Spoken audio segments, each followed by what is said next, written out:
Welcome to Eshwar classes. నేను మీ ఈశ్వాసాన్ని.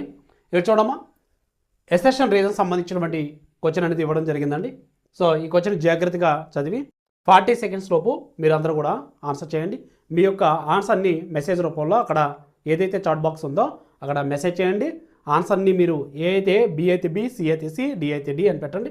అలాగే అందరూ కూడా కామెంట్ చేయండి అమ్మా. సో అందరూ కూడా చిన్నది గమనించాలమ్మా, ఇక్కడ పొరపాటున ప్రతి దీంట్లో లీడ్ అంటే దారి తీసిన దానికి అక్కడ లెడ్ అని పడింది అనేది ఇది తప్పుగా పెద్దగా తప్పుగా మీరు భావించొద్దండి. అది LED lead. Okay right, your time starts now అండి.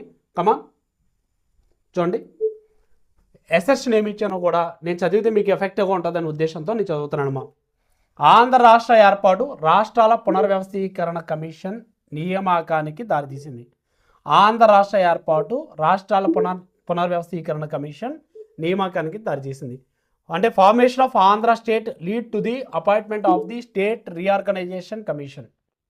అది ఎసెషన్ అండి. భాష ఆధారిత రాష్ట్రాల డిమాండ్ దేశవ్యాప్తంగా పెరిగింది.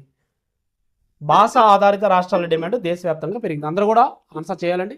అందరూ కూడా ఆన్సర్ చేయాలి. రైట్, అందరూ కూడా మెసేజ్లో మీ ఏ అయితే బి అయితే బి, సి అయితే సి, డి అయితే డి అనేది ఆన్సర్ చేయడమా. ఓకే, టైం అప్ అండి. ఇప్పుడు చూడండి, సో మనం చెప్పుకున్నటువంటి రూల్ ప్రకారం ఏ అలాగే ఆర్ రెండు కూడా స్టేట్మెంట్లు సరైనవి కాదో చూడాలి. సో చూసిన తర్వాత ఇప్పుడు మనం చూసినట్లయితే ఏ అనేది ఆంధ్ర రాష్ట్ర ఏర్పాటు రాష్ట్రాల పునర్వ్యవస్థీకరణ కమిషన్ ఏర్పాటుకు నియామకానికి దారితీసింది. కరెక్టే కదండి. 1953లోని ఆంధ్ర రాష్ట్రం అనేది ఏర్పడింది.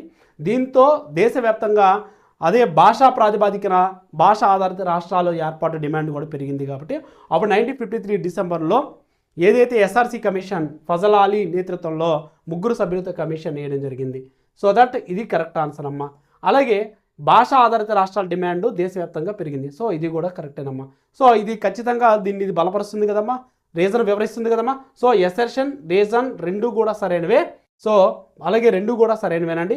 సో కరెక్ట్లీ ఎక్స్ప్లెయిన్స్, రీజన్ అనేది కరెక్ట్లీ ఎక్స్ప్లెయిన్స్ అంటే రీజన్ సరైనటువంటి వివరణ. దేనికి? ఏకి సరైనటువంటి వివరణ అమ్మా. సో దట్ ఆన్సర్ ఏదమ్మంటే ఏ. మీరు ఎంతమంది ఏ పెట్టారో ఏ పెట్టిన వాళ్ళందరూ కూడా కరెక్ట్ అమ్మా. థ్యాంక్ యూ అండి. అలాగే నా యొక్క ఈ యొక్క క్లాసెస్ నా యొక్క కష్టం మీకు అర్థం అవ్వాలంటే ఈ స్టూడెంట్కి ఉపయోగపడే విధంగా ఇప్పుడు వస్తున్నటువంటి యూపీఎస్సీ ప్యాటర్న్లోనే నా క్లాసెస్ కానీ నా యొక్క బిట్స్ కూడా టెస్ట్ సిరీస్లు కానీ అన్నీ కూడా ఈ రకంగానే ఉంటాయండి. అన్ని క్లాసులు కూడా యూపీఎస్సీ రేంజ్లో కూడా చెప్పడం జరుగుతుంది. గ్రూప్ 1, గ్రూప్ 2, ఏపీబీఎస్సీ తెలంగాణ, అలాగే డిఎస్సితో సహా. ఎందుకంటే డిఎస్సికి సంబంధించి కూడా 10 ఇయర్స్ నేను సోషల్ కంటెంట్ చెప్పిన అనుభవం ఉంది కాబట్టి 10 ఇయర్స్ పైన, గ్రూప్ 2కి 13 సంవత్సరాలు చెప్పిన అనుభవం ఉంది కాబట్టి మీరందరూ కూడా దయచేసి అందరూ కూడా క్లాసులు సద్వినియోగం చేసుకోండి.